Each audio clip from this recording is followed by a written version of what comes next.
निरोप घेतो आता, आम्हा आज्ञा असावी, आम्हा आज्ञा असावी. चुकले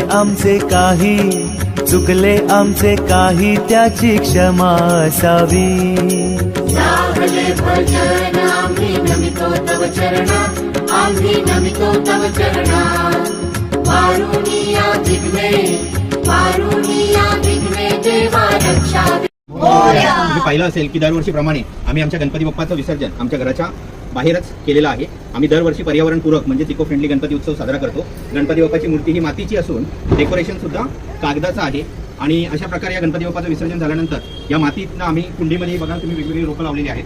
याच्यामुळे आम्हाला अशी भावना असते की आमचा गणपती बाप्पा आमच्या बरोबरच आहे. तर गणपती बाप्पा किंवा देव हा कणाकणात आहे, त्यामुळे मूर्ती छोटी असो का मोठी प्रत्येक वस्तूमध्ये देव आहे. त्यामुळे तुम्ही पर्यावरणपूरक गणेशोत्सव साजरा करा, त्याच्यामुळे पाण्याचं प्रदूषण होणार नाही आणि हे पाहून गणपती बाप्पाला सुद्धा खूप आनंद होईल. धन्यवाद. गणपती बाप्पा.